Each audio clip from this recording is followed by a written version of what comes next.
ज्यादा विशेष है। आपके साथ मैं लावनी विनीत हूँ। हर रोज 6 बजे आपके सामने सत्ता के महासंग्राम को जब मैं लेकर आती हूँ तो बहुत सारे दिलचस्प सवाल होते हैं, सवालों के साथ जवाब होते हैं। वो पोल होता है जो निर्धारित करता है कि आज क्या होने वाला था।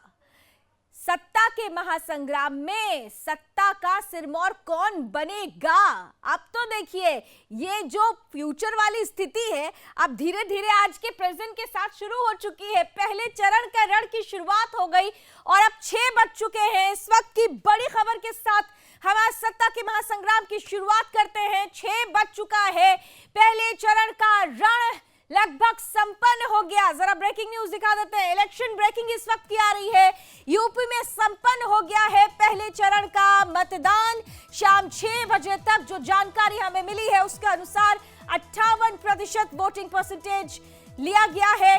11 जिलों की 58 सीटों पर आज मतदान हुआ है। जनता ने बढ़ चढ़कर लोकतंत्र के इस महापर्व में हिस्सा लिया है। तो यूपी में पहला चरण बहुत खास था क्योंकि ये वो चरण है जिसके लिए कहा जाता है कि पश्चिम यूपी का ही गेट दरअसल आने वाले भारत के भविष्य की रूपरेखा तय कर देता है। तो भारत के भविष्य की रूपरेखा तय करने वाले चुनावों का पहला चरण, उसका पहला रण संपन्न हो गया है।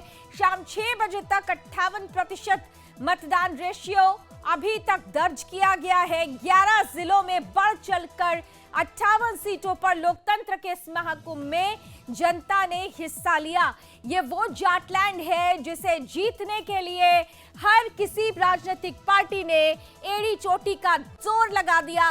भारतीय जनता पार्टी, जिसके लिए कहा जा रहा था किसान रूठे हुए हैं, किसानों को मनाने के लिए तमाम तरीके से बड़े बड़े जाट नेताओं के साथ मुलाकात हुई। भारतीय जनता पार्टी के बड़े चेहरों ने यहां पर दम दिखाने के लिए अपने अभियान की ताकत को भरपूर तरीके से निभाया। वहीं दूसरी तरफ मुख्य रूप से जो चुनावी ये दंगल था, जिनके साथ ये दंगल कहा जा रहा था, समाजवादी पार्टी और आरएलडी दोनों मिलकर चुनावी मैदान में हैं। इस चुनावी मैदान में ये गठबंधन कितना रंग लाने वाला है, ये भी बड़ा दिलचस्प होगा। बहुजन समाजवादी पार्टी ने भी इस पूरे पहले चरण के लिए दमखम दिखाया क्योंकि यहां पर जिस तरीके से मुसलमान, जाट और दलितों का जो जातीय हिसाब किताब है वो कहीं ना कहीं से भारतीय जनता पार्टी और के लिए और समाजवादी पार्टी के लिए तो एक तरीके से सेट रेशियो सेट कर रहा था, लेकिन बहुजन समाज पार्टी जो मुस्लिम और दलित गठबंधन के साथ आगे बढ़ने के लिए जानी जाती है, इस पहले चरण में उन्होंने भी दम दिखाया।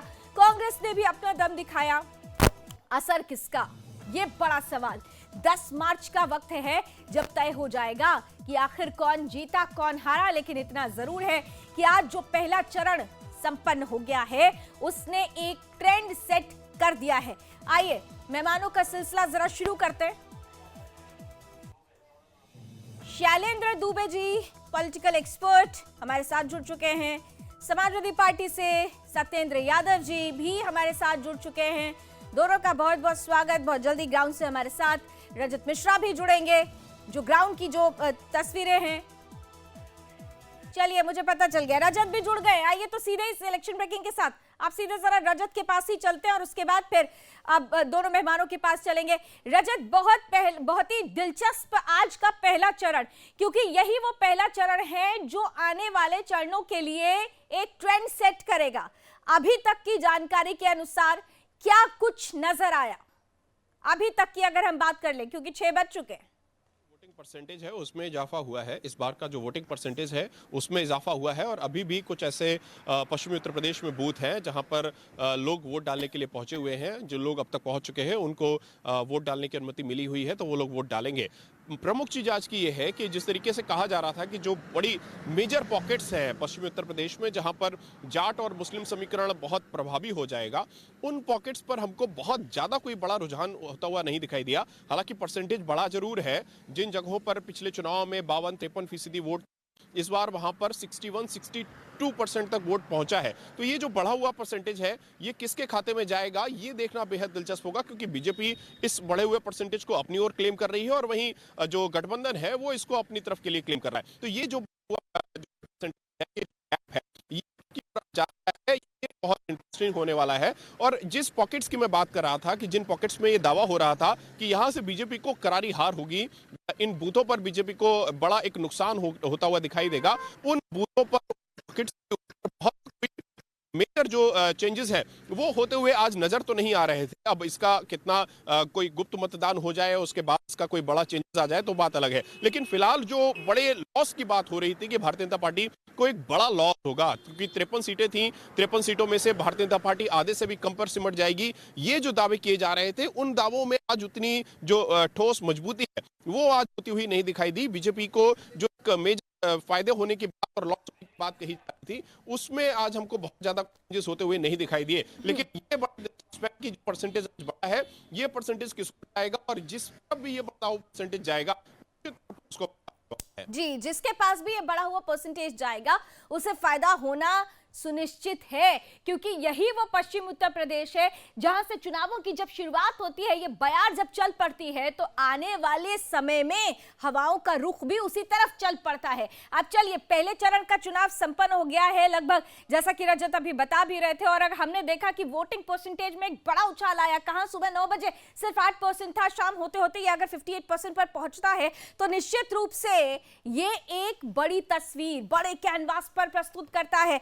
दोनों खास मेहमान भी हमारे साथ बने हुए हैं मेहमानों के पास, और खास तौर से समाजवादी पार्टी से जानने की कोशिश करेंगे कि पहले चरण के रण के बाद वो अपने आप को कहां स्टैंड करते हैं। सीधे जरा सत्येंद्र यादव के पास चलते हुए हीरो भैया को ले आइए स्क्रीन पर। सत्येंद्र जी, पहला चरण रण संपन्न, कहां स्टैंड कर रहे हैं? देखिए, ये आज लगभग 58 सीटों पर 58 से भी ज्यादा परसेंटेज का जो वोट प्रतिशत आया है। मैं आपको बताना चाहूंगा कि समाजवादी पार्टी को साइकिल को जमकर वोट हुआ है। हालांकि इस बात से भी नहीं नकारा जा सकता है कि कई जगह पर ऐसा हुआ है कि पोस्टल बैलेट को तमाम महिलाएं, बुजुर्ग, ऐसे लोग हैं जो डालने गए, उनके वोट को पहले ही डाल दिया गया। और कई जगह पर ऐसा हुआ, लोगों को मशीन खराब के नाम पर रोका गया। लोगों को मालूम है कि पश्चिमी उत्तर प्रदेश में समाजवादी पार्टी और गठबंधन लीड कर रहे हैं। पश्चिमी उत्तर प्रदेश ही है जो उत्तर प्रदेश में हमारी सरकार बनाने के लिए सबसे ज्यादा, आप देख सकते हैं कि, लेकिन इस पश्चिमी उत्तर प्रदेश में जिस तरह से, क्या इन किसी भी घटनाओं से नहीं नकारा जा सकता है। तमाम इस तरह के वीडियोज आए और तमाम इस तरह के लोगों ने संपर्क किया, लोगों ने घटनाओं के बारे में जानकारी दी कि कहां पर कैसे कैसे क्या क्या हो रहा है। लेकिन फिर भी चूंकि लोगों ने वोट किया है, और मैं जानता हूं कि पश्चिमी उत्तर प्रदेश में साइकिल आगे है, साइकिल के साथ जितने भी गठबंधन के लोग हैं, नल और साइकिल आगे हैं। और मुझे पूर्ण विश्वास है कि उत्तर प्रदेश की जनता परिवर्तन जो चाहती थी, उस परिवर्तन के लिए अब आगे निकल चुकी है। ये पहला चरण है, इस पहले चरण में बहुत ज्यादा आप नहीं कुछ कह सकते हैं, लेकिन ये निश्चित तौर पे तय है कि उत्तर प्रदेश में समाजवादी पार्टी और गठबंधन की सरकार बनने जा रही है। सत्येंद्र जी, सुन पा रहे हैं आप मुझे कि नहीं सुन पा रहे हैं? सुन पा रहे हैं ना? हाँ, सुन पा रहे हैं ना? सुन पा रहे हैं ना आप मुझे? मेरी आवाज आ रही है आपको? मैं कह रही हूँ कि बड़ी बड़ी दुविधा में लग रहे हैं, आप आज नजर आ रहे हैं, क्योंकि देखिए, एक तरफ आप लोग कह रहे हैं कि जीत पक्की, हमने सबसे ज्यादा प्रचार किया और हम सबसे ज्यादा ताकत के साथ आ रहे हैं। दूसरी तरफ आपने सर अभी से ही शुरू कर दिया कि ईवीएम में गड़बड़ी, वोट नहीं डालने दिया। मतलब ये क्या दुविधा है, कंफ्यूजन है क्या? अभी से क्या अभी से अगर हार लग रही है तो क्या अभी से कुछ पिच तैयार कर रहे हैं क्या आप लोग? नहीं, ऐसी कोई बात नहीं। देखिए क्या होता है, वी आर इन प्रोसेस। तो हम अभी जो है, जब कोई घटना घटित होती है तो हमें इस बात को एक्सप्रेस करना है। इसका मतलब ये नहीं है कि अभी से, ये एक आजकल चलन बन गया है।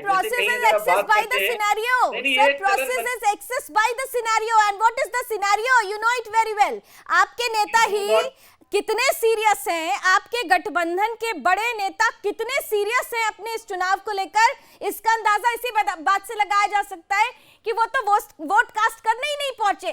Very nice. नहीं, क्या ऐसा नहीं है। इसको गलत तरीके से प्रचारित किया जा रहा है। पूर्व निर्धारित कार्यक्रम और बड़ी संख्या में लोग इंतजार कर रहे हैं। आप देखिए कि वहां पर पहले से कार्यक्रम जयंत जी का लगा हुआ था। आप जो कहना चाहते हैं, इस वोट के लिए ही इस वोट के लिए ही आप लोग जीते हैं, इस वोट के लिए ही आप लोग मरते हैं। आप लोग राजनीतिक पार्टी हैं, बिल्कुल। और अगर लेकिन इस राजनीतिक बात पार्टी का प्रतिनिधि ही अपने वोट को कास्ट करने नहीं पहुंचता है तो वो लोकतंत्र के इस पर्व के लिए, अपने देश के लिए, समाज के लिए, अपनी सीट के लिए, अपने लोगों के लिए कितना सीरियस है, ये मुझे बताने की जरूरत नहीं है सर। नहीं, अरे जहां पर वो गया हुआ है वहां उत्तर प्रदेश की जनता है, वहां पर बड़ी संख्या में लोग पूर्व निर्धारित कार्यक्रम। सर तो मैसेज देना था ना कि वोट करना जरूरी है। जो मैसेज, जो लीडर होता है ना, जो लीडर निर्धारित करता है, जो वो आइडियल पेश करता है ना, जनता उसी के पीछे चलती है, आपके अनुयायी उसी के पीछे चलते हैं। ये भी देखने वाली बात है। ठीक है, आइए शालिन दुबे से भी जरा एक कमेंट ले लेती हूँ, और मैं आपसे फिर से पूछ रही हूँ, क्लियर कर रही हूँ कि आपको मेरी आवाज स्पष्ट रूप से पहुंच रही है ना सर? सत्येंद्र जी पहुंच रही है ना? हाँ, ठीक है, आती हूँ मैं आपके पास। जरा शैलेंद्र जी के पास चलते हैं। शैलेंद्र जी पॉलिटिकल एक्सपर्ट हैं, और शैलेंद्र जी पहले भी मेरा आपका वास्ता सत्ता के महासंग्राम में हो चुका है। उत्तर प्रदेश का रण बहुत दिलचस्प होता है। देखिए, बड़ी लंबी फहरिस्त मेरे साथ में हाथ में थी, अब तो रट गया है। इतने ज्यादा घोषणा पत्र आए, एक जैसी बातें, लगभग कुछ 3-5 थोड़ा सा देखने को मिला। लेकिन महत्वपूर्ण ये होता है, जब आप चुनावी दौर में आते हैं तो उस दौर में जनता जनार्दन ही सत्ता की चाबी लेकर पहुंचती है। और हमारे देश की ये बहुत ही रोचक और दिलचस्प तस्वीर है कि हमारे देश का वोटर लास्ट मोमेंट तक अपना दिमाग चलाता रहता है। इवन वो ईवीएम पर बटन दबाने से पहले भी आकलन करता है। आज का आकलन, अभी आप सत्येंद्र जी को सुन रहे थे, उन्होंने प्रोसेस की बात की, लेकिन सिनेरियो कैसे एक्सेस होता है उसकी बात तो उन्होंने की नहीं। उनके नेता तो वोट कास्ट करने भी नहीं पहुंचे। पहला रण खत्म। क्या लग रहा है? लावनी जी, मैं तो बड़ा ही आश्चर्यचकित हूँ कि देखिए, हर पार्टी के जो शीर्ष नेतृत्व के लोग होते हैं, वो सबसे पहला काम क्या होता है कि आम जन तक अपनी बात को रखना, पहुंचाना। जो आप करना चाहते हैं, जो आपने पिछले सरकार के कार्यकाल के दौरान जो किया है और आप क्या करना चाहते हैं, और जो सामने जो सत्ता पक्ष है उसको, उसकी क्या कमियां या उसके कार्यक्रम में क्या आपको खामियां दिखती हैं, उनको लेके अगर आप जनता के बीच गए तो शायद ही कोई ऐसा शीर्ष नेतृत्व हिंदुस्तान के अंदर होगा कि मतदान वाले दिन आपकी ये भूमिका बहुत ही अहम हो जाती है कि प्रतीकात्मक तौर पर परिवार के मुखिया होने के नाते, भाई आपके एक अलाइड जो पार्टनर है राष्ट्रीय लोकदल के, आप राष्ट्रीय अध्यक्ष हैं, यदि आप स्वयं वोट कास्ट नहीं कर रहे हैं, इससे बड़ी प्रायोरिटी आपकी क्या हो सकती है? मतदान वाले दिन यदि आप मतदान को सेकेंडरी करके और किसी चीज को अगर प्रायोरिटी देते हैं तो कहीं ना कहीं आपकी जो मानसिकता है उसको दर्शाता है। इस बात का उल्लेख मैंने कई टीवी चैनल्स पे इस बात का किया है कि विपक्ष के अंदर दो चीजों का सबसे बड़ी जो चीज है उसका अभाव है, वो गंभीरता का। और वो गंभीरता ना तो जनता के बीच में क्या प्रोमिसेस हैं, उनको किस तरह करना है, क्या रोड मैप है, न तो उसमें दिखाई देती है, और ना ही ये सत्ता पक्ष पर जो एलिगेशंस लगाते हैं उनमें भी नहीं दिखाई देती है। ये स्वस्थ लोकतंत्र के लिए बड़ा ही हानिकारक है। आम जन तो ये चाहते हैं कि हाँ भाई आप में भी मजबूती हो। गंभीरता और संजीदगी ये किसी भी राजनीतिक पार्टी के लिए उसका आभूषण कहा जाएगा, अगर वो जनता के बीच में वाकई अपने आप को स्थापित करने के लिए किसी रण में उतरती है। लेकिन क्या ये आभूषण विपक्षियों ने अपनाया है, इसका अंदाजा आज इसी बात से लगाया जा सकता है कि अलायंस में है जयंत चौधरी, लेकिन वोट कास्ट करने नहीं पहुंचे। बहरहाल पहला जो दौर खत्म हुआ है, जाटलैंड कहा जाता है, जाट मुस्लिम गठबंधन, इस गठबंधन को लेकर विपक्षी आगे बढ़े हैं। भारतीय जनता पार्टी के अपने दम थे। फिलहाल इस दमखम में किसके वायदे किसके दावे में जोर रहा, 10 मार्च को पता चलेगा। लेकिन क्या आज जो हुआ है वो आने वाले वक्त के लिए ट्रेंड सेट कर रहा है, आने वाले 6 चरणों के लिए, इसका जिक्र करेंगे। पहले चरण का रण जब संपन्न हुआ है तो उसके बाद चारों तरफ एक ही बात हो रही है कि ये ट्रेंड कैसा सेट कर रहा है। निश्चित रूप से जरा हम ग्राफिक्स के जरिए अपने दर्शकों को बता देते हैं कि 2017 का पैटर्न क्या था और 2022 में जो वोटिंग पैटर्न रहा है किस तरीके से बढ़ा है या घटा है।